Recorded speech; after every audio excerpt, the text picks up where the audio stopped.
मोना और प्रणय एक दूसरे से बेइंतहा मोहब्बत करते हैं। एक रोज मोना प्रणय से कहती है, अब इस तरह से और नहीं चलेगा। मेरी मम्मी मेरे लिए रिश्ता देख रही है। अगर तुमने मेरी मम्मी से रिश्ते की बात नहीं की तो मेरी शादी कहीं और हो जाएगी। तुम जल्दी से कुछ करो, मैं तुम्हारे बिना नहीं रह सकती। तुम चिंता मत करो, मैं कुछ करता हूँ। मोना प्रणय के गले लगकर रोने लगती है। प्रणय उसे बहला फुसलाकर घर भेज देता है।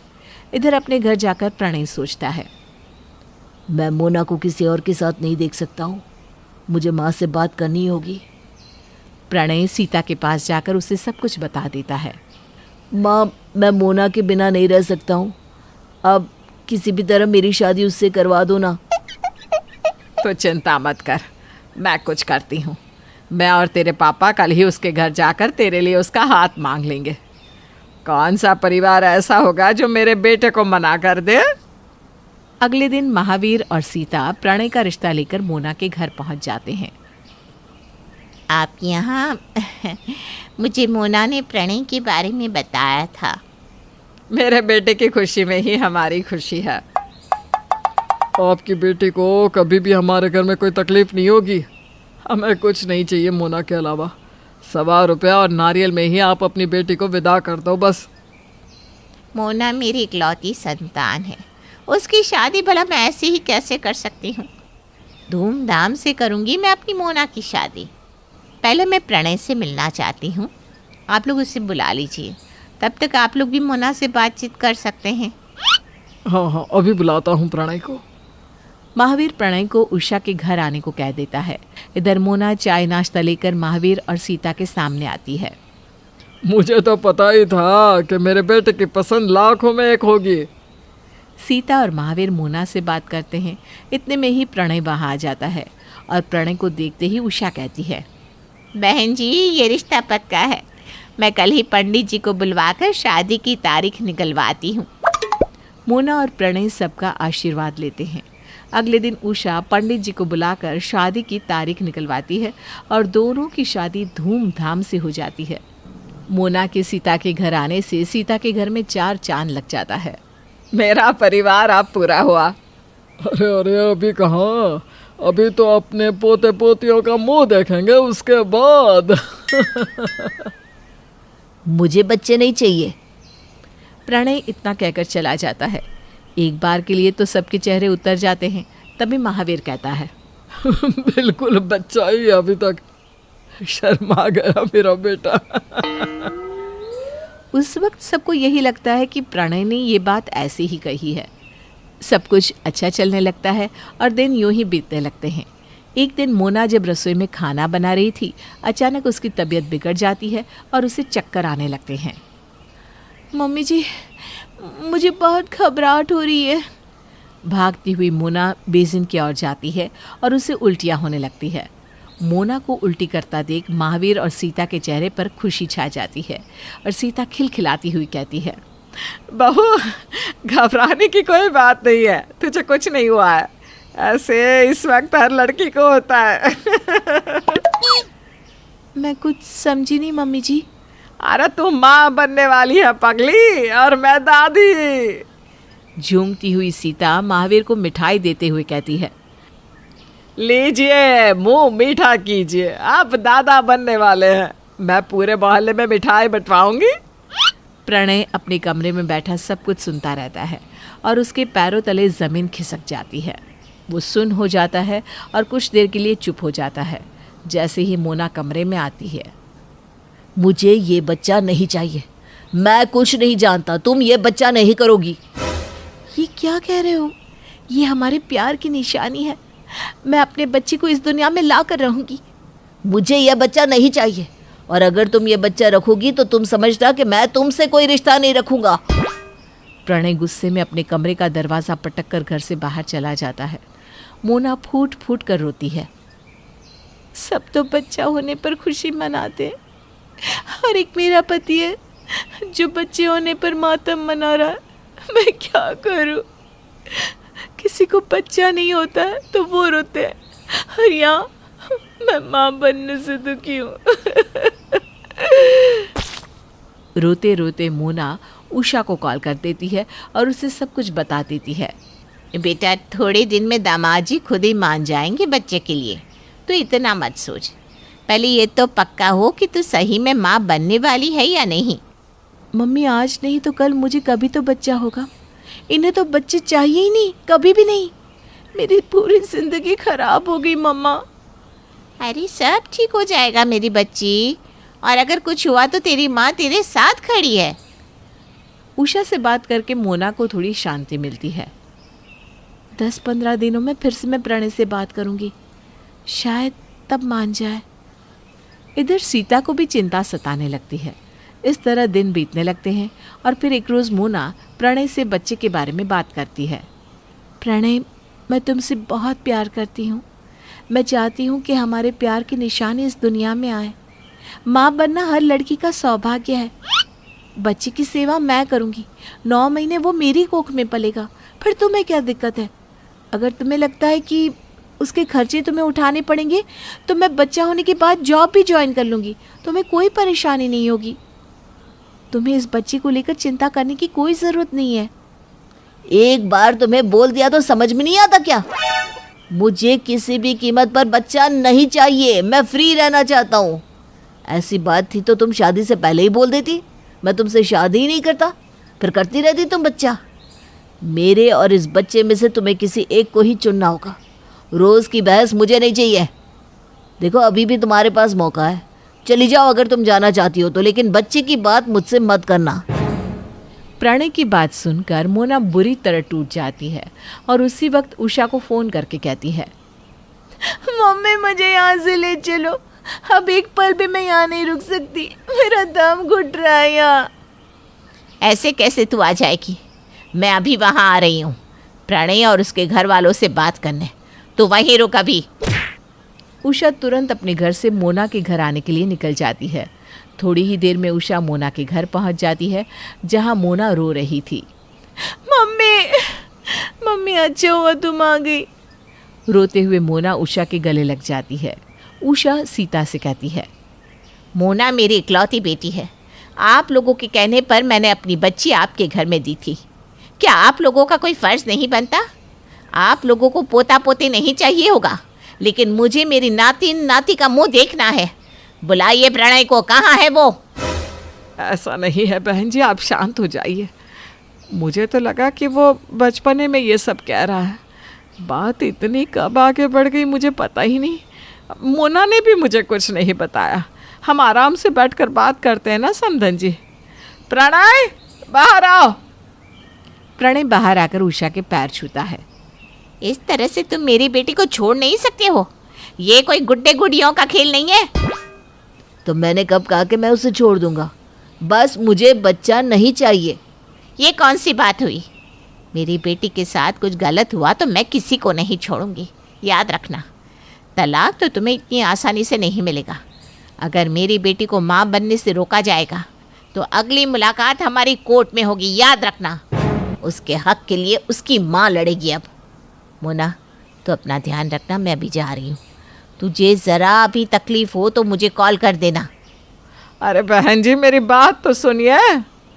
पर उषा वहाँ से चली जाती है और गुस्से में आग बबूला प्रणय मोना से कहता है, अब हमारे बीच सब खत्म हो गया। सब, अब हमारे बीच सब खत्म हो गया। अपनी माँ को बुलाकर तुमने ठीक नहीं किया। पर मेरी बात तो सुनो एक बार। जो सुनना था वो मैंने सुन लिया। तुम्हारी माँ ने जो कुछ भी कहा वो कम था क्या? अब और कुछ नहीं सुनना चाहता हूँ मैं। प्रणय चला जाता है और मोना रोने लगती है। प्रणय और मोना के बीच के रिश्ते और बिगड़ जाते हैं। मोना को रोते देखकर सीता कहती है, रो मत बहू, तू चिंता मत कर, मैं कुछ करती हूँ। हम ऐसा कुछ करेंगे जिससे प्रणय खुद ही बच्चे के लिए मचलने लगेगा। ऐसा ही हो मम्मी जी, वरना मेरी जिंदगी खत्म ही समझिए। सीता महावीर से कहती है, आपका बेटा बहुत अजीब है। अब उसे कैसे बच्चे के लिए राजी करे? हमारा पूरा वंश ही उसके संतान पर निर्भर है। पता नहीं ये ऐसा कैसे हो गया, वरना इसके सभी दोस्त के बच्चे भी हो गए। उन्हें देखकर तो कुछ सीखना चाहिए इसे। अब सब भगवान पर छोड़ दो। नसीब में जो लिखा है वो होगा। इसमें हम कर भी क्या सकते हैं। महावीर की बातों से सीता के मन में एक प्लान आता है और अगले दिन मौका पाकर जब घर पर कोई नहीं रहता, सीता उषा को कॉल करती है और उससे कहती है, बहन जी, इस वक्त गुस्सा करके कुछ नहीं होगा। बच्चे हमारे हैं तो हमें ही शांत दिमाग से काम लेना होगा। घर की बात कोर्ट तक जाएगी तो इसमें हमारी ही इज्जत जाएगी। मैं बस अपनी बेटी को खुश देखना चाहती हूँ, उसे माँ बनते देखना चाहती हूँ समधन जी। मैं भी तो यही चाहती हूँ। हमें कुछ ऐसा करना होगा जिससे प्रणय के दिल में बच्चे की इच्छा जागे। और ये कैसे होगा बहन जी? मैंने सुना है मोना के कजिन के बच्चे 2 साल के हैं। हाँ, बच्चे तो हैं और वो भी ट्विंस। बस आप उन्हें मेरे घर ले आइए आज शाम को ही। अब मैं रोज़ किसी ना किसी को बच्चे के साथ अपने घर बुलाऊंगी, फिर देखती हूँ कि प्रणय के मन में बच्चे की इच्छा कैसे नहीं जगती। ठीक है, आज शाम को आती हूँ मैं बच्चे और रजनी के साथ। शाम को उषा, रजनी और उसके दोनों जुड़वा बच्चे गोलू और गुग्गी के साथ मोना के घर पहुंच जाती है। फिर उषा सीता से कहती है, रजनी का मोना से मिलने का बहुत मन कर रहा था तो मैं उसे यहाँ ले आई, थोड़ा बच्चों का घूमना भी हो जाएगा। हाँ हाँ, एकदम सही किया बहन जी। दोनों बच्चे कितने प्यारे हैं। इनके आने से घर में रौनक सी छा गई है। तुम्हारे घर में तो कोई बोर ही नहीं होता होगा रजनी, सबका मन इन बच्चों से लग जाता होगा। मन तो लग जाता है आंटी जी, लेकिन इनकी शैतानियाँ पूछिए मत, संभालना ही मुश्किल हो जाता है। बस थोड़ी देर रुकिए फिर देखिएगा इन्हें। अरे मेरा प्रणय भी ना बहुत शैतान था बचपन में। मोना और सीता बच्चों के साथ खेलने लगते हैं। प्रणय अपने कमरे में बैठा काम कर रहा होता है। जैसे ही मोना और सीता रसोई में जाती हैं, बच्चे प्रणय के कमरे में चले जाते हैं और उसके बिस्तर पर चढ़कर खेलने लगते हैं। बच्चों को देखकर प्रणय का मन उनकी ओर खींचने लगता है और वो भी उनके साथ खेलने लग जाता है। टिक गाड़ी, घोड़ा गाड़ी। घोड़ा गाड़ी में घूमना है। प्रणय घोड़े की तरह जमीन पर बैठकर दोनों को अपनी पीठ पर बिठाकर घुमाने लगता है और गोलू गुग्गी खिलखिलाकर हंसते हैं।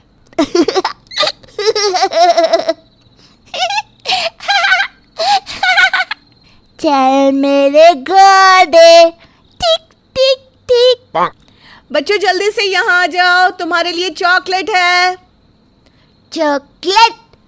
बच्चे प्रणय की पीठ से उतरकर भागते हैं चॉकलेट लेने के लिए। फिर थोड़ी देर बाद रजनी कहती है, चल बहन अब मैं चलती हूँ, इन दोनों शैतानों को मौका चाहिए बस चॉकलेट खाने का।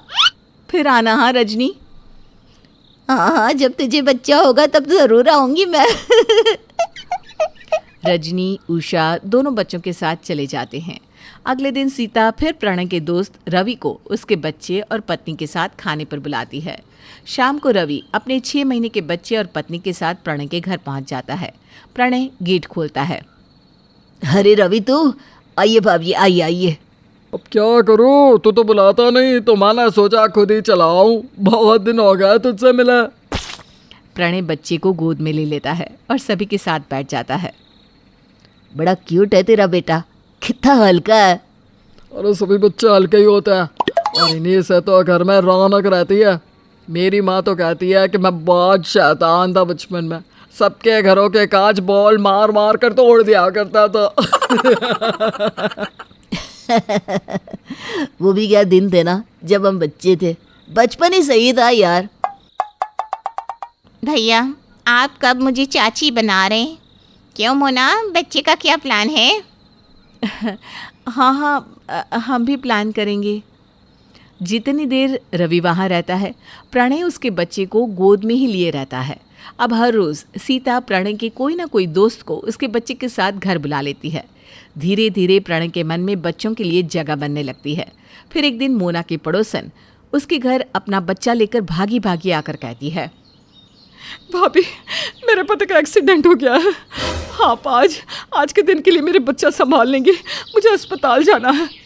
हाँ हाँ, क्यों नहीं, आप जाइए अपने पति के पास, लाइए बच्चा मुझे दीजिए। मोना दिन भर बच्चे का ख्याल रखती है और उसके साथ खेलती है। फिर शाम को जब प्रणय घर आने वाला होता है, तब सीता मोना से कहती है, बहू, प्रणय के आते ही हम दोनों बच्चे को छोड़कर बाजार चले जाएंगे ताकि बच्चे के साथ प्रणय को खेलने का मौका मिल सके। ठीक है मम्मी जी। जैसे ही प्रणय आता है, मोना और सीता बच्चे को प्रणय के कमरे में सुलाकर चली जाती हैं। नींद में बच्चा घूम घूम कर कोने में आ जाता है। जैसे ही वो गिरने वाला होता है, प्रणय उसे पकड़ लेता है। कच्ची नींद में जगकर बच्चा रोने लगता है और गुस्से में प्रणय कहता है, इतने छोटे बच्चे को कोई इस तरह बेड पर छोड़ देता है क्या? एक जरा बुद्धि नहीं है मोना को। आ मेरा बच्चा, आजा आजा बेटा बच्चा आ। प्रणय रसोई में जाकर बच्चे के लिए दूध बनाता है और उसके हाथों में झुनझुना देकर उसे दूध पिलाता है। दूध पीकर जैसे ही बच्चा उठता है तो वो सुसु कर देता है। ओला मेरा बच्चा सुसु कर दिया।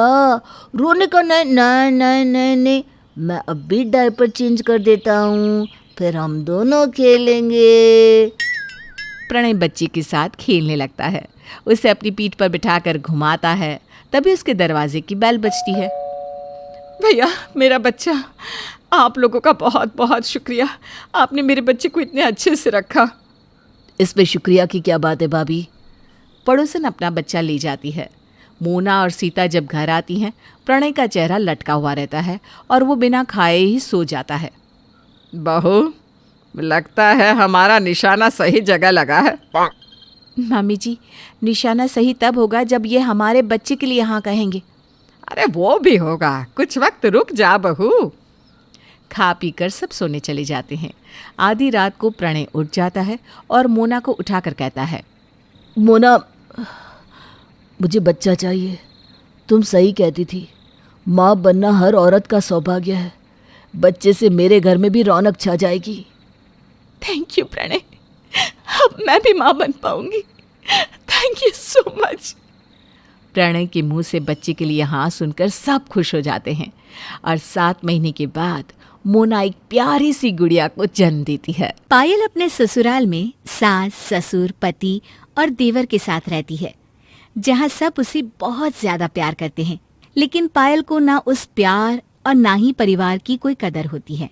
एक दिन घर वालों को पायल की प्रेगनेंसी का पता चलता है। पायल, तुम्हें पता नहीं, आज तुमने मुझे लाइफ की कितनी बड़ी खुशी दी है। ऐसी खुशी तो शायद दोनों बेटों के पैदा होने पर भी नहीं हुई होगी। अरे आखिर मूल से ज्यादा सूद जो प्यारा होता है। मतलब हमारा तो पैदा होना बेकार हो गया। जहाँ घर में खुशी का माहौल बन रहा होता है, वहीं पायल के मन में अभी भी सबके लिए उल्टे ख्याल ही आ रहे होते हैं। यहाँ मेरा करियर खत्म होने के नजदीक आ रहा है और इन्हें खुशियों की पड़ी है। मुझसे तो यहाँ कोई प्यार करता ही नहीं है। पायल, तुमने आज मुझे मेरी लाइफ की सबसे बड़ी खुशखबरी दी है। अब से तुम्हारी हर चीज, हर इच्छाओं को पूरा करने की जिम्मेदारी मेरी। मुझे ना कुछ मीठा खाने का मन हो रहा है। क्या मुझे जलेबी रबड़ी मिल सकती है? जरूर भाभी, मैं मार्केट ही जा रहा हूँ, आते हुए लेता आऊंगा।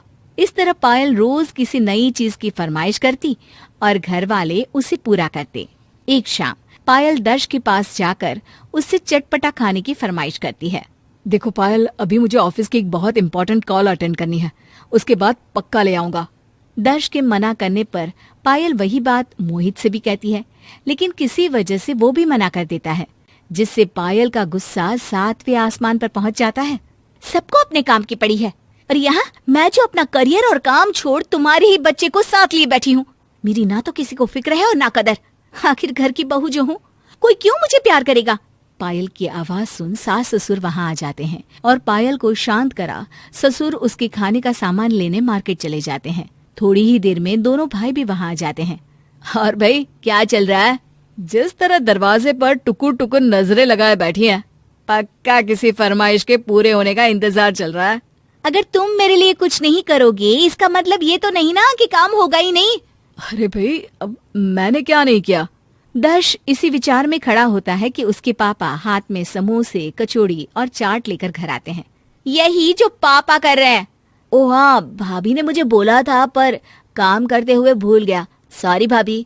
बस अब ना ये झूठा दिखावा करने की कोई जरूरत नहीं है। मुझे पता है आप सबको बस बच्चे की फिक्र है, बाकी मुझसे किसी को कोई मतलब नहीं है। पायल की उस बात पर पूरा परिवार हैरानी से बस उसे देखता रह जाता है और वो अपने चाट समोसे लेकर चली जाती है। इसका स्वभाव तो दिन पर दिन बिगड़ता ही जा रहा है, मुझे बात करनी ही होगी। अरे नहीं, इस वक्त ऐसा चिड़चिड़ापन होता है, लेकिन इस बारे में कोई उसे कुछ नहीं कहेगा। क्योंकि अभी टेंशन लेना या परेशान होना उसकी हेल्थ के लिए बिल्कुल अच्छा नहीं है। उनकी टेंशन का तो पता नहीं, पर हम मुसीबत में जरूर पड़ने वाले हैं। अब पायल सबको अपने किसी न किसी काम पर लगाए रखती है, जिसमें कभी उसे घूमना होता है तो कभी चटपटा या मीठा या तीखा खाना होता है। ये सिलसिला महीनों तक चलता रहता है, जिसमें अब परिवार वाले भी परेशान होने लगते हैं। एक शाम दर्श मार्केट में सामान खरीद रहा होता है तो वहाँ उसे अपने स्कूल की दोस्त मोहिनी मिल जाती है। वाह यार, बहुत टाइम बाद दिखाई दिए। तुम भी तो स्कूल के बाद गायब ही हो गई थी। दोनों साथ में बैठकर बातें करने लगते हैं और समय पर ध्यान ही नहीं रहता, जिसके चलते दर्श रात को घर वापस आता है। सामान खरीदने गया था या फैक्ट्री में बनाने? पापा सामान ही खरीद रहा था, फिर मोहिनी मिल गई थी तो बातों में समय का पता ही नहीं चला। मोहिनी का नाम सुनते ही पायल के कान खड़े हो जाते हैं। अरे कितने दिन बाद मोहिनी का नाम सुना, स्कूल के बाद तो कभी दिखाई ही नहीं दी। अच्छी लड़की है, इसीलिए तो कल उसे डिनर पर बुलाया है। हमारा घर कोई रेस्टोरेंट नहीं है जहाँ आप बिना पूछे या बताए किसी भी मॉडल फ्रेंड को डिनर के लिए इनवाइट कर ले। तुम्हें कैसे पता कि वो मॉडल है?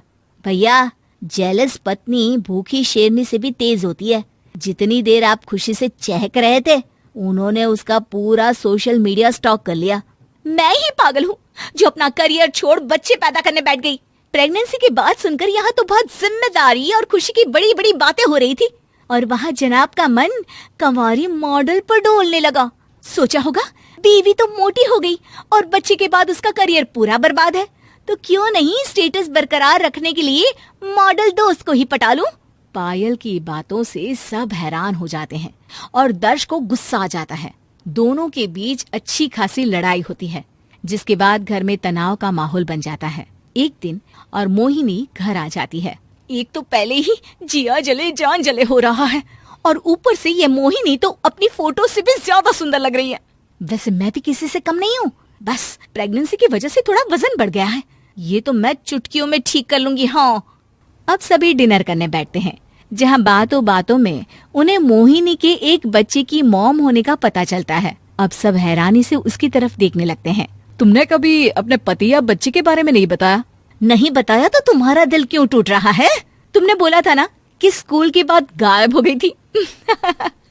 एक्चुअली मैं अपने मॉडलिंग करियर के लिए मुंबई शिफ्ट हो गई थी, जहाँ अपने करियर के सबसे हाई पॉइंट पर मुझे प्यार हो गया और मैंने शादी कर ली।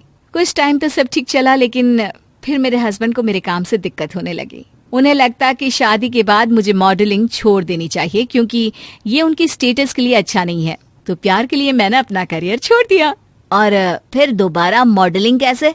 उसके 1 साल बाद हमारा बेटा पैदा हुआ और एक बार फिर वही सब शुरू हो गया।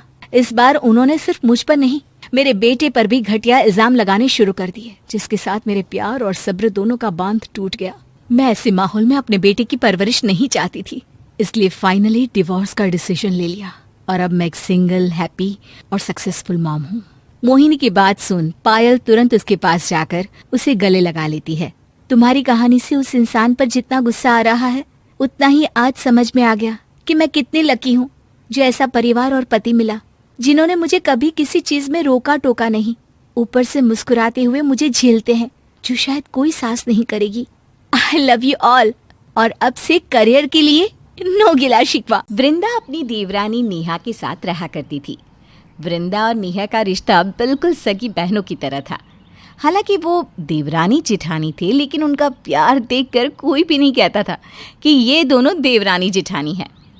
वृंदा की कोई औलाद नहीं थी, और ऐसे ही एक दिन जब वृंदा को ये पता चलता है कि उसकी देवरानी माँ बनने वाली है, तो उसकी खुशी का कोई ठिकाना नहीं रहता। नेहा, मैं बहुत खुश हूँ, तूने मुझे दुनिया की सारी खुशियाँ दे दी। अब हमारे भी घर में बच्चे की किलकारियाँ गूंजेगी। हाँ दीदी, आप सही बोल रही हैं, अब हमारे भी घर में बच्चे की किलकारियाँ गूंजेगी। आप यहीं रुकिए, मैं ये खुशखबरी अपनी दीदी को भी सुनाती हूँ। दोनों देवरानी जिठानी बहुत खुश थी। नेहा अपने कमरे में जाती है और अपनी दोनों बहनों को कॉन्फ्रेंस कॉल करके खुशी से ये न्यूज़ बताती है। चंदा और पिंकी दीदी, मैं आपको एक खुशखबरी देना चाहती हूँ। हाँ नेहा, बताओ क्या बात है? आखिर ऐसी कौन सी खुशखबरी है जो तुम हम दोनों बहनों को कॉन्फ्रेंस पर लेकर बताना चाहती हो? दीदी, मेरे घर में खुशियाँ आने वाली है। क्यों, तेरे पति को कोई लॉटरी लगी है क्या? नहीं दीदी। अरे तो फिर कौन सी खुशखबरी है, जल्दी से बता। दीदी मैं माँ बनने वाली हूँ और आप दोनों मासी। अरे वाह नेहा, तूने ये खुशी देकर हमारा मन खुश कर दिया। लेकिन एक बात बता, तेरा ख्याल रखने वाला वहाँ कोई है क्या? मेरी जेठानी है ना, मेरा बहुत अच्छे से ख्याल रखती हैं। सच कहूँ तो वो जेठानी नहीं बल्कि एक बड़ी बहन की तरह मुझे प्यार करती हैं। देख नेहा, जेठानी जेठानी ही होती है, चाहे तुम दोनों एक दूसरे को कितना ही प्यार दे दो, लेकिन रिश्ते में कहीं ना कहीं खटास आ ही जाती है। नहीं नहीं दीदी, ऐसा नहीं है। मेरी जेठानी बहुत अच्छी हैं, वो मेरा बहुत ख्याल रखती हैं। नेहा, हम दोनों तेरी बड़ी बहन है ना, इसलिए हम दोनों तेरा बुरा नहीं चाहेंगी। और बड़ी बहन के नाते मैं भी तुझे एक बात समझाना चाहती हूँ। तेरी जेठानी बांझ है, बांझ। उससे थोड़ा दूर ही रही हो, कहीं उसकी छत्र छाया में आकर अपने आप को नुकसान ना पहुँचा दियो। तीनों बहनें फ़ोन काट कर अपने अपने काम में व्यस्त हो जाती हैं। ऐसे ही कुछ दिन बीत जाते हैं। नेहा की जेठानी वृंदा नेहा का बहुत ही अच्छे से ख्याल रखने लग गई। वृंदा कभी नेहा के सर में तेल लगाती तो कभी उसके शरीर की मालिश करती। अपनी जेठानी का ये प्यार देखकर नेहा मन में कहती है, मेरी जेठानी कितनी अच्छी है, वो मेरा कितना ख्याल रखती हैं। समय गुजरता है। नेहा को आए दिन उसकी दोनों बहनें उसकी जेठानी के खिलाफ भड़काती रहती, लेकिन नेहा उनकी बातों में नहीं आती। एक दिन वृंदा नेहा से कहती है, नेहा, तुम्हें अभी फल फ्रूट की बहुत ज़्यादा ज़रूरत है। मैं तुम्हारे लिए पपीता लेकर आती हूँ। पपीता सेहत के लिए बहुत अच्छा होता है ना। इस तरह से वृंदा किचन में पपीता लेने के लिए चली जाती है। वहीं नेहा अपनी बहन पिंकी को वीडियो कॉल करके बात करने लगती है। पिंकी और नेहा वीडियो कॉल पर बात कर रही थी, तभी उसकी जेठानी हाथ में पपीता लेकर आती है और उसे देते हुए कहती है, नेहा, ये लो पपीता। इतना बोलकर वृंदा वहाँ से चली गई। जैसे ही नेहा ने पपीता का एक टुकड़ा लिया और अपने मुंह के पास ले गई कि वीडियो कॉल पर पिंकी ने नेहा से कहा, अरे अरे नेहा, ये क्या खा रही हो? क्या हुआ दीदी, पपीता खा रही हूँ। पागल है क्या? इस हालत में तू पपीता खा रही है? तुझे ये पपीता किसने दिया? पपीता तो मेरी जेठानी ने मुझे दिया खाने के लिए। मैं तो पहले ही तुझे समझा रही थी कि तेरी जेठानी तुझसे जलती है, लेकिन नहीं, तू ही है जो अपनी जेठानी के आगे पीछे कर रही है। देख लिया, उसने तुझे पपीते के नाम पर जहर दे दिया है, जहर। दीदी क्या बोल रही हो? मेरी जेठानी मेरे बच्चे और मेरे हेल्थ के लिए पपीता लेकर आई हैं। पपीता खाने से भला मुझे क्या नुकसान हो सकता है? आप पपीते को जहर क्यों कह रही हो? वो इसलिए क्योंकि ऐसी हालत में अगर प्रेग्नेंट लेडी पपीता खा लेती है तो वो अपने बच्चे को खो बैठती है। अगर तो अपने बच्चे को नहीं बचाना चाहती या अपने बच्चे को नहीं रखना चाहती तो इस पपीते को शौक से खा। मैं तुझे एक बार भी नहीं रोकूंगी, लेकिन मेरी बात याद रखना, तुझे और तेरे बच्चे को अगर कुछ हो गया ना तो मैं तेरी जेठानी को नहीं छोड़ूंगी। उसकी बात सुनकर नेहा अब पूरी तरह से भड़क जाती है। वो पिंकी का कॉल काट के गुस्से में अपनी जेठानी के पास जाती है और चिल्लाते हुए कहती है, आप मुझसे चाहती क्या है? आखिर क्यों पड़ी है मेरे और मेरे बच्चे के पीछे? आप खुद तो बांझ है और क्या सोचते हैं कि मैं भी बांझ हो जाऊं? ये क्या बोल रही हो नेहा तुम? भला मैं ऐसा क्यों चाहूँगी और मैं तुम्हारे बच्चे को क्यों मारना चाहूँगी? आपकी इस मासूम चेहरे और मासूमियत में अब मैं नहीं फंसने वाली और ना ही मैं आपकी बातों में आने वाली हूँ, क्योंकि अब बात मेरे ऊपर नहीं बल्कि मेरे बच्चे के ऊपर आई है। आपको क्या लगा क्या आप मुझे पपीता खिलाएंगी और मेरे बच्चे का मिसकैरेज बड़ी आसानी से करवा देंगी? मुझे तो लगा था कि आप मुझे अपनी सगी बहन से भी बढ़कर प्यार करती हैं, लेकिन नहीं, मैं हमेशा से एक झूठ में पली हूँ। आपने मुझे धोखे में रखा, इसके लिए मैं आपको कभी माफ़ नहीं करूँगी भाभी। और हाँ, आखिरी बात ध्यान में रखिए, आज के बाद मेरे और इस कमरे के आसपास भटकने की कोशिश भी मत करना। अगर ऐसा किया ना तो मुझसे बुरा कोई नहीं होगा। नेहा अपनी जेठानी वृंदा को खरी खोटी सुनाकर वहाँ से चली जाती है। बेचारी वृंदा उसकी बातें सुनकर फूट फूट कर रोने लगती है, मानो उसके ऊपर पहाड़ टूट पड़ा है, क्योंकि उसकी देवरानी, जिसको उसने अपनी सगी बहन से भी ज़्यादा माना, उसने ही उसे बांझ बोल दिया। समय बीतने लगता है।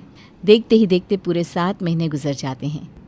एक दिन वृंदा अपनी देवरानी नेहा के लिए शाही पनीर बनाकर उसके कमरे में ले जाती है और उससे कहती है, वृंदा, अब तुम्हारा 7वां महीना चढ़ चुका है, इसलिए अब तुम घर का कोई भी काम नहीं करोगी। तुम्हारी सारी जिम्मेदारी मेरी।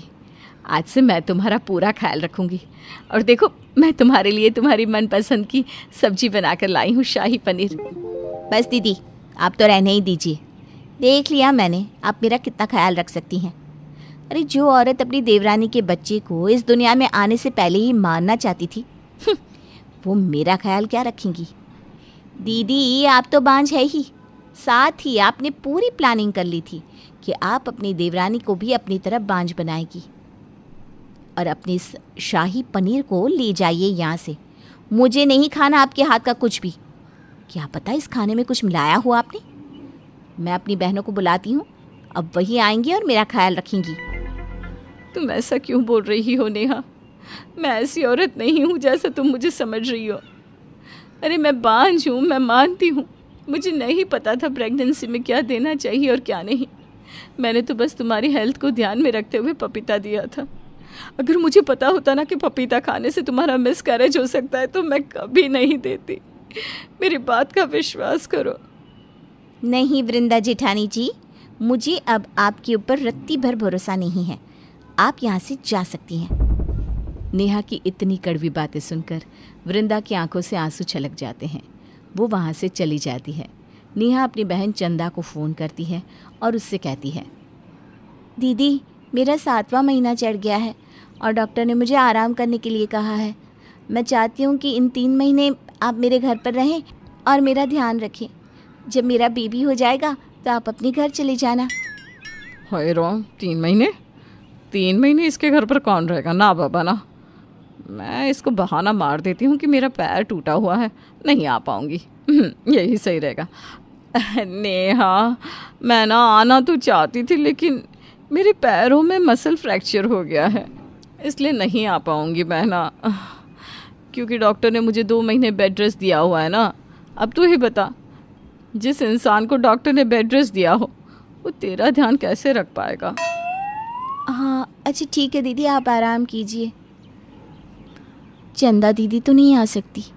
ऐसा करती हूँ, पिंकी दीदी को ही पूछती हूँ। हाँ, वो पास में भी है, वही आ जाएंगी। इस तरह नेहा एक बार फिर अपनी दूसरी बहन को बुलाने की कोशिश करती है। पिंकी खुश होकर नेहा से कहती है, छोटी, मैं तो कब से आने की सोच रही थी, लेकिन भगवान का करिश्मा तो देखो, तुमने सामने से मुझे खुद ही फ़ोन कर दिया। मैं ऐसा करती हूँ, कल ही आ जाती हूँ। इस तरह दोनों बहनें एक दूसरे का फ़ोन रख देती हैं और अगले दिन पिंकी नेहा के घर आ जाती है, जहाँ पिंकी देखती है कि नेहा को बेहद उल्टियाँ हो रही है। उसे कभी चक्कर आते तो कभी उसको शरीर में दर्द होता। इस तरह पिंकी कभी उसकी उल्टियाँ साफ करती तो कभी उसके शरीर को दबाती, कभी उसके सर में मालिश करती। पिंकी एक ही दिन में अपनी बहन की सेवा करके थक जाती है और वो थकान भरी आवाज़ में खुद से कहती है, हाय राम, इसको कितनी उल्टियाँ हो रही हैं और मैं तो एक दिन में ही थक गई। मुझसे इसकी सेवा नहीं हो सकती, मैं तो चली।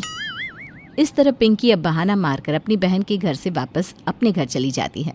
कुछ ही दिनों बाद जब नेहा की तबीयत काफ़ी ख़राब हो जाती है तो उसे होश भी नहीं रहता, लेकिन उसकी जेठानी अभी भी अपनी देवरानी की सेवा करने में पीछे नहीं हटती। वो दौड़ती हुई हॉस्पिटल चले जाती है, जिसके बाद वो डॉक्टर से हर एक चीज़ लिखवा लेती है कि प्रेगनेंसी में क्या चीज़ देनी होती है और क्या नहीं। इस तरह जेठानी अपनी देवरानी का बहुत ख्याल रखती है। ये सब देखकर नेहा को अपने किए पर बहुत पछतावा होता है और वो अपनी जेठानी से माफ़ी मांगते हुए कहती है, दीदी मुझे माफ़ कर दीजिए। मैं अपनी बहनों की बातों में आकर भड़क गई थी और आपके लिए मैंने कितने कड़वे वचन कहे। हो सके तो मुझे दिल से माफ़ कर देना। अरे अरे, कैसी बात कर रही हो नेहा, तुम तो मेरी छोटी बहन हो और हमेशा रहोगी। इस तरह वृंदा नेहा को माफ़ कर देती है और दोनों देवरानी जेठानी एक बार फिर से खुल मिलकर रहने लगती हैं।